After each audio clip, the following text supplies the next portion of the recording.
Vamos agora dar continuidade à proposta do painel temático Zygmunt Bauman hoje, na sua segunda edição. Eu costumo dizer no segundo ensaio, né? Uma vez que nós iniciamos a discussão, ela foi interrompida propositalmente para que a gente pudesse dar continuidade a essa discussão, né? Na segunda via, no segundo ensaio deste painel, num lugar, num espaço que é uma sala, né? Que é uma sala, porque a ideia é que se estabeleça uma epistemologia de conversa, uma epistemologia de diálogo. Nós não queremos aqui, né, nem eu e nem meus colegas de Câmara Psicopedagógica, estabelecermos uma discussão academicista e dura, né? Porque a nossa proposta é extremamente dialógica. É pensar esse sociólogo polonês atravessado por uma série de elementos e inquietudes de um tempo, de um momento contemporâneo, repleto, né, de superficialidades, que vai dar a ele, né, elementos conceituais, elementos, né, atitudinais, elementos técnicos de rigor científico, para que ele pudesse nos ajudar a pensar esse contexto para além das superficialidades. A grande discussão de Bauman se centra em 3 elementos: individualismo, consumo, né, e superficialidade. E são sobre essas questões que nós vamos avançar hoje, né? Lembrando vocês, e eu acho isso extremamente importante, que esta discussão está subsidiada pelas obras que nós definimos que seriam elementares dentro da Câmara de Estudos Avançados para pensarmos alguns fragmentos reflexivos, alguns tensionamentos dentro da teoria deste sociólogo polonês. Estamos hoje, então, revisitando Modernidade e Holocausto, Em Busca da Política, né? Modernidade e Ambivalência, Globalização e Consequências Humanas, Modernidade Líquida, Amor Líquido, Medo Líquido, Vida para o Consumo e Estranhos à Nossa Porta, né? E hoje eu vou me debruçar muito mais numa discussão onde nós vamos falar desses estranhos à nossa porta. Porque quem lê o livro Estranhos à Nossa Porta, né, ou quem toma o livro para leitura, imagina que ele está falando de uma personificação, né? Ele está falando de gente que bate à nossa porta. E na verdade ele está falando aqui de estranhos elementos de vida que nós vamos permitindo, nós vamos abrindo a porta e permitindo que entrem, né, para tomar parte da nossa vida, para fazer-se dentro da nossa vida. E eles vão de forma parasitária constituindo, né, o nosso regime de verdades de forma tão sensual, de forma tão condecorada, que a gente nem observa que esses estranhos elementos, que esses estranhos valores, né, já se constituem hospedados, né, colonizados nos nossos saberes e nos nossos fazeres. Então, hoje nós vamos avançar naquelas discussões que caracterizam, né, a ideia, a proposta, a concepção deste sociólogo polonês, que vai dizer o seguinte: o grande sinal da pós-modernidade líquida está no elemento da naturalização de tudo aquilo que descaracteriza o humano. Olha que interessante, né? Se você quer saber se realmente está, né, imbuído, né, nesse contexto pós-moderno, analise se aquilo que você faz, se aquilo que você vê, se as relações que se estabelecem não estão impregnadas de um esvaziamento superficial, autorizado, naturalizado, que de certa forma vai contra todos os princípios de igualdade de direitos elementares à cidadania planetária. Se isso estiver acontecendo, é porque nós já estamos, de certa forma, navegando, prestes a naufragar, né, numa superficialidade que não nos permite pensar uma civilidade para além de mim mesmo, né? Que não nos permite pensar uma empatia para além de mim mesmo, que não me permite pensar uma cadeia global para além de mim mesmo. Ou seja, né, eu começo a, né, entrar numa condição de menos-valia quando o assunto é pensar as relações. Quando o assunto é pensar uma institucionalidade que se constrói numa matriz que ele vai chamar de civilizatória, né? Antes de ser uma identidade terrena, eu sou uma identidade planetária. E se eu sou uma identidade planetária, cabe a mim, né, alargar o olhar e entender que, né, este contexto social é feito de elementos objetivos e observáveis e de elementos subjetivos e não observáveis. E a capacidade do sujeito que lê Bauman é justamente entrar nos meandros do que é subjetivo, do que não é dito, mas do que está ali, instalado, constituído, feito, timbrado, né? E são sobre essas coisas que nós vamos falar hoje. Eu parei no primeiro painel, e vocês devem lembrar, né? Ele foi cortado propositalmente, né? Eu parei no momento em que Bauman diz o seguinte, né? As famílias, né? A reconstrução das famílias é um elemento extremamente pertinente para nós pensarmos a superficialidade da pós-modernidade. E aí, para a gente começar a pensar esses elementos, eu preciso dizer para vocês uma coisa que vocês não sabem. A família mudou. A família mudou, né? Alguém me disse esses dias, Rodrigo, as crianças não são mais as mesmas, os pais trazem outros regimes de verdades. Cadê aquelas nossas criancinhas?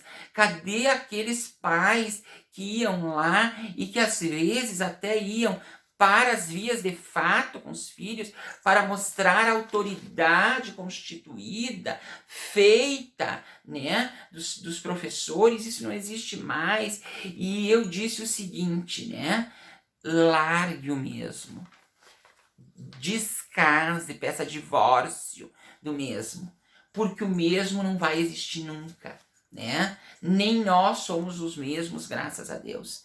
Alguns preferem o melhoramento, e isso me deixa feliz. Outros nem tanto, isso me deixa preocupado, né? Mas o importante é pensar que as famílias são, segundo Bauman, né, o observatório prático e mais simplista para a gente entender a superficialidade da pós-modernidade. E aí, vamos parar para pensar, né? Se nós estivéssemos num divã hoje e eu estivesse fazendo uma análise, né, de relacionamentos, tenho certeza que se eu perguntasse para 10 sujeitos quanto tempo namoraram antes de, né, casarem, juntarem, né, ou decidirem ficarem juntos, eles vão começar com um discurso de: eu conheci ontem, a gente conversou de noite e fomos morar hoje juntos. Eu conheci semana passada, aí ela me apresentou a família e fazem 2 meses que nós namoramos e fomos morar juntos. Quer dizer, a temporalidade na pós-modernidade, ela é atemporal. Atemporal. Nós dizemos que temporalidade na pós-modernidade líquida, ela é atemporal, porque ela é uma temporalidade mental, ela não é cronológica. Eu vou trabalhar a minha relação, né, de constituição de família, por exemplo, ou de constituição de vínculo com alguém, a partir de uma atemporalidade superficial, líquida que eu criei. Por isso que para mim não há problema nenhum de dizer que eu conheci você no funk hoje, por exemplo, e que nós estamos morando e eu assumi 4 filhos que não são meus, sem planejamento familiar nenhum, sem condição, né, de estrutura socioeconômica, cultural nenhuma, porque nós estamos imbuídos num tempo que Bauman vai chamar de atemporal. Por que atemporal? Porque é um tempo carregado de superficialidades.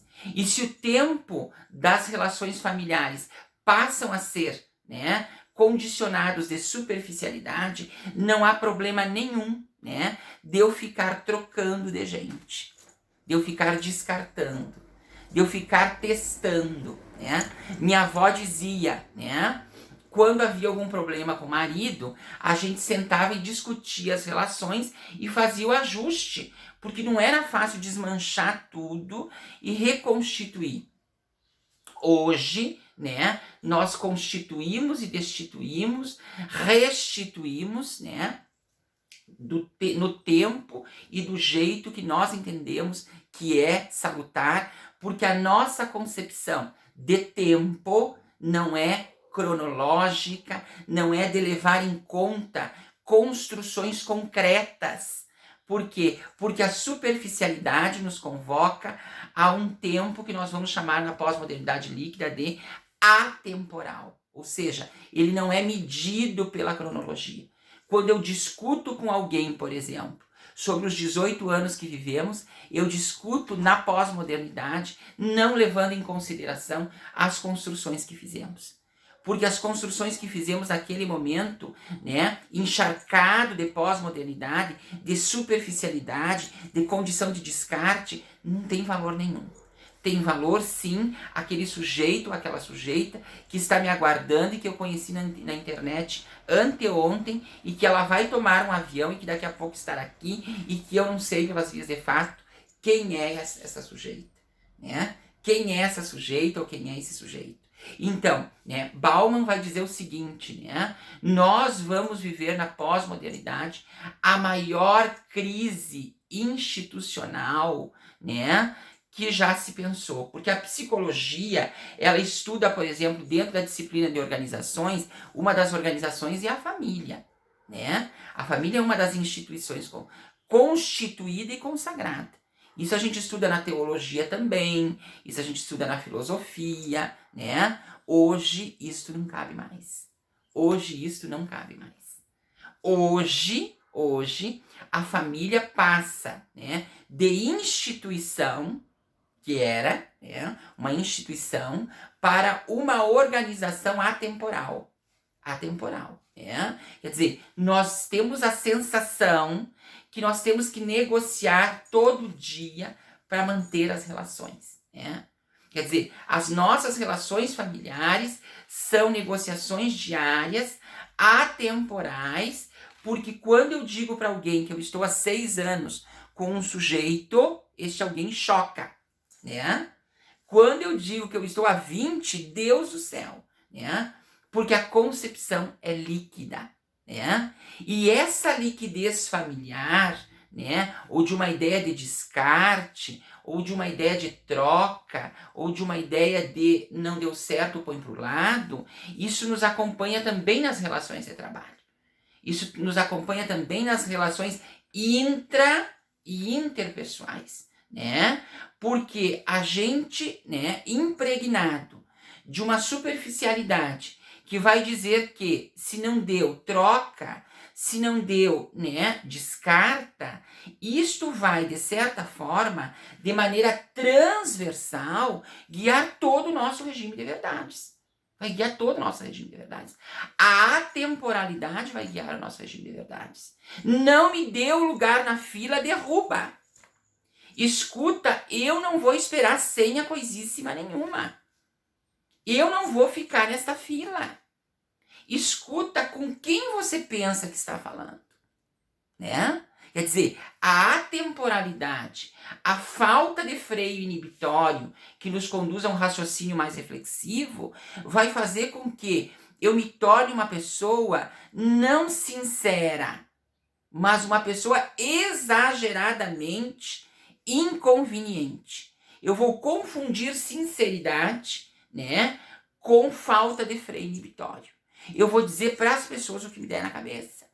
Porque a ideia que eu tenho é que, como tudo é atemporal e tudo vai passar muito rápido, eu preciso dizer o que me der na cabeça. Eu preciso dizer as coisas, né, como elas se representam em matriz primitiva. Nós temos uma matriz primitiva e a partir daí nós vamos depurando o que vai ser dito. Isso se chama civilidade. Isso se chama racionalidade, né? Hoje nós não vemos mais isso. As pessoas dizem o que pensam, do jeito que pensam, né? Sem filtrarem o que estão dizendo, porque elas estão atravessadas por uma atemporalidade, né? Pós-moderna, né? Sem falar aí os meus colegas educadores, estudiosos, né, naqueles sujeitos que, né, leem Paulo Freire uma vez, né, leem Hegel uma vez e vão fazer live de 2 minutos, de 3 minutos e põem toda a teoria do sujeito por terra, né? Aí você olha quem está falando, ele não produziu nada, você não sabe de onde ele veio, né? De que gueto ele nasceu, né? E ele está destituindo Paulo Freire, que veja só, né? Não é Paulo Freire que estuda Harvard, é Harvard que estuda Paulo Freire, né? Quer dizer, hoje nós vivemos uma facilidade, né? E é característico da pós-modernidade de destituir obras, né? Ao invés de fazer a sua obra, você destitui a obra do outro. Isso é terrível. Você destitui a obra do outro. Então eu faço uma live de 15 minutos e digo que Paulo Freire é qualquer coisa. Eu faço, né, uma live de 10 minutos e misturo uma teoria com a outra, sendo que se os sujeitos fossem vivos, nem conversariam, né? Porque as teorias desses sujeitos são teorias e são elementos de teorias que, né, não se encontram, não se conversam epistemologicamente. Mas por que eu sei disso? Porque o meu regime de verdades está calcado em elementos que a pós-modernidade líquida nega. Reflexão, gentileza, capacidade de depuração, análise, síntese, né? São elementos que, da modernidade sólida, vão dizer pra gente o seguinte: tenha cautela. Tenha cautela.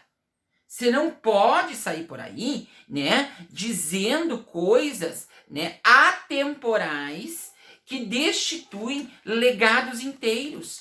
E mesmo que você discorde, né, alguns teóricos fazem parte da minha trajetória, outros nem tanto, mesmo que você discorde desses teóricos, né, para propor uma reflexão tensionada acerca desse teórico, você tem que ter, no mínimo, zelo pelo que ele produziu.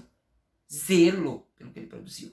Porque se ele se tornou uma pessoa, né, que passa a ser imortal pela sua obra, você não tem, né, direito de incidir como se estivesse colidindo, né, com a condição teórica desse sujeito.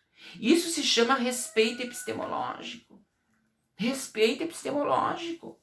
Eu tenho que ter respeito epistemológico acerca de todas essas teorias que vão me ajudando a pensar produção e apropriação de conhecimento. Mas esta atemporalidade vai mostrando pra gente que, como disse Bauman, e eu disse para vocês não se assustem, nada foi feito para durar. Essa é a ideia, né, que alguém da pós-modernidade líquida, encharcado dela, mas sem consciência que vive nela, né, vai movimentar. É essa a ideia que esse sujeito vai movimentar. A ideia de que nada foi feito para durar. A gente desmancha, a gente põe para fora, deixa lá no chão porque o problema não é meu, né? Eu só atropelei, ele continua vivo. Então alguém vai juntar, né? Quer dizer, nós estamos num processo, segundo o nosso querido sociólogo polonês, né, de assumir a superficialidade, né? De maneira consciente ou não. Qual era o temor, né, do professor Zygmunt Bauman? Que isto fosse impregnando as instituições e logo a sociedade, né? Porque enquanto isso estivesse, né, andando, né, como um vírus, né, nas condutas de maneira isolada, tudo estaria muito tranquilo. Tudo estaria muito tranquilo. Agora, quando e isto são os elementos de consumo, de superficialidade, de atemporalidade, de negação do outro, de coisificação da pessoa, passa a se tornar políticas de condutas institucionais, nós começamos a entrar num processo que ele vai chamar de caótico. Caótico. Por que caótico? Porque aí, né? E vejam de que realidade eu estou falando. Aí, nada que for instrucional, nada que for política pública, nada que for diretriz, nada vai ser respeitado. Vai ser respeitado. Porque a nossa atemporalidade vai quebrar com tudo, né? Tudo que for para normatizar conduta, para normatizar, né, a nossa civilidade em sociedade, vai causar náusea àqueles que vivem a pós-modernidade líquida. E aí vamos pensar, por exemplo, no tira a máscara, põe a máscara. Eu adoro a dança do tira a máscara e põe a máscara. Nós não temos que questionar se tira a máscara ou se põe a máscara. É uma questão de protocolo, né? Se eu, como chefe de Estado, entendo que não cabe, mas a ciência diz que salva a vida, bom, eu que vá debater, né, comigo mesmo, dentro do meu quarto, né, que eu não vou usar máscara e bater o pezinho como criança birrenta, né? Mas eu não posso, em cadeia nacional, destituir, né, um ministério que está dizendo que a ciência determina. Então vejam só, o que Bauman previa já aconteceu, já está acontecendo. Nós não conseguimos mais lidar com regras. Nós não conseguimos mais lidar com métricas. Nós não conseguimos mais lidar com fenômenos que regulam a vida. Por quê? Porque nós entendemos que a vida é um tropeço. A vida é um acidente de percurso. Então, dizer, mas não pode, professor, como assim as pessoas entenderem que a vida é um acidente de percurso? Gente, conversem com o alunado da graduação. Conversem. Perguntem sobre perspectivas para eles, né? Conversem com o colega de trabalho alguns minutos e vejam com esse colega de trabalho qual é o nível de perspectiva de vida que ele tem. Ele vai começar um discurso com a gente, ele vai começar um discurso, e daqui a pouco você vê que nesse discurso não tem perspectiva emancipatória e visionária de futuro.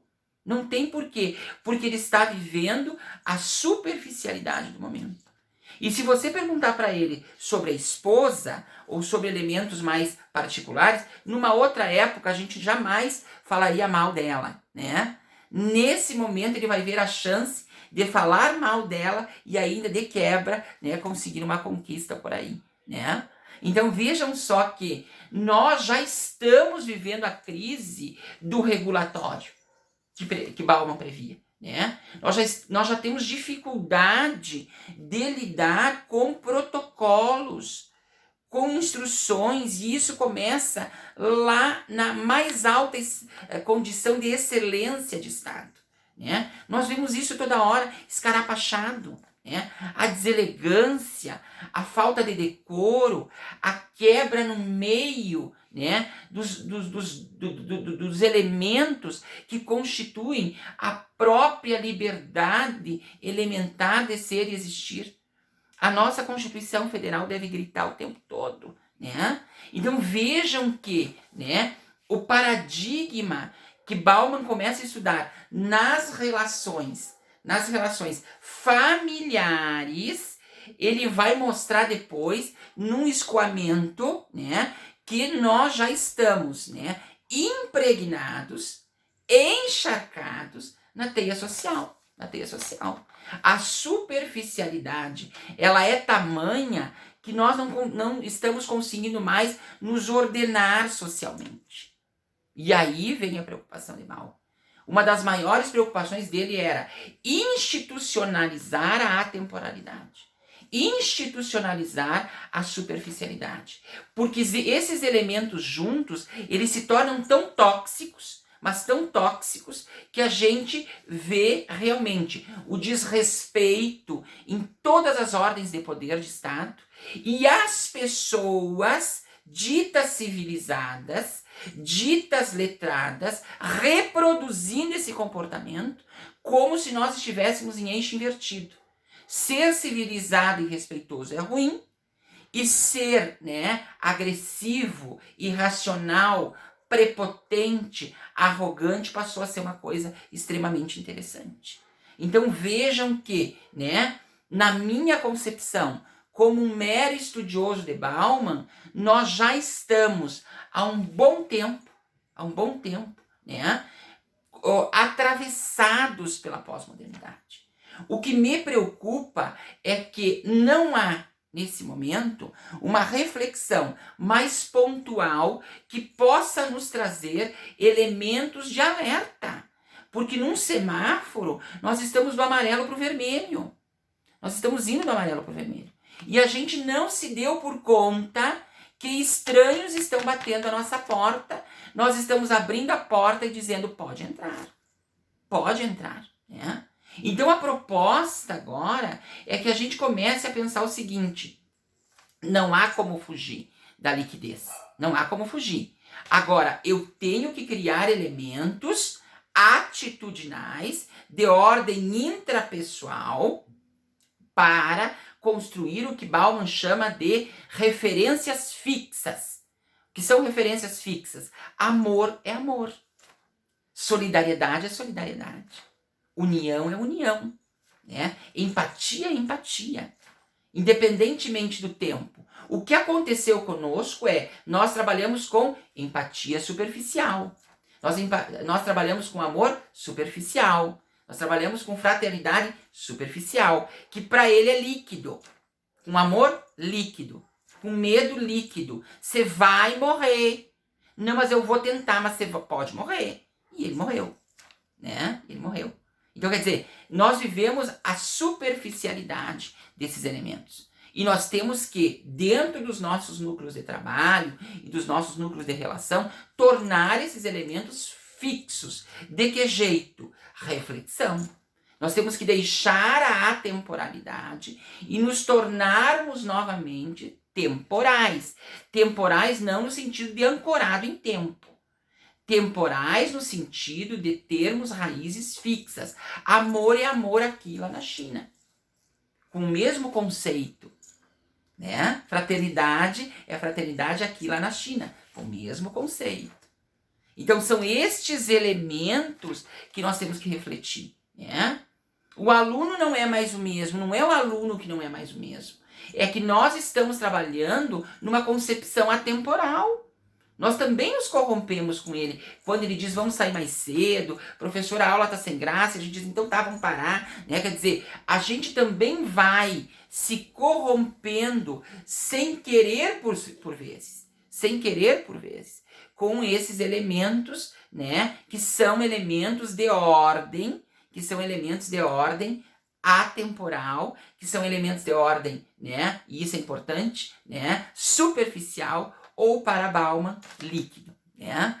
Então eu queria deixar aqui, né, após essa conversa, né, elementos para vocês pensarem. Né? Elementos para vocês pensarem, para que a gente tenha outros painéis, para que a gente tenha outras possibilidades, né, de estar estudando hoje, na minha concepção, um dos teóricos de maior relevância para a gente compreender a conjuntura do Brasil, se tratando de Estado, a conjuntura do mundo, se tratando de aldeia global, e a possibilidade de recondução, se tratando da nossa estada terrena, como sujeitos melhores que podemos ser, a partir de uma autocrítica extremamente significativa que nós temos que fazer.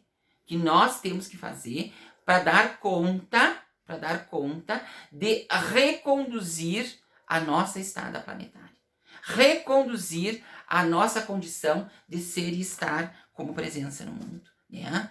gostaria de convidá-los e convidá-las, né, para outras tantas possibilidades que virão. Ao final, né, desse vídeo, eu peço para vocês depois, lá, né, no grupo de WhatsApp, que vocês escrevam um nome por extenso em caixa alta, como ele tem que ir para o certificado, que é como ele está na carteira de identidade ou como ele está na certidão de casamento, tá? E do ladinho, o CPF, bem como ele precisa estar no certificado, porque nós vamos encaminhar esse processo para a Câmara de Educação, né, do Ministério. Um abraço grande e fiquem bem.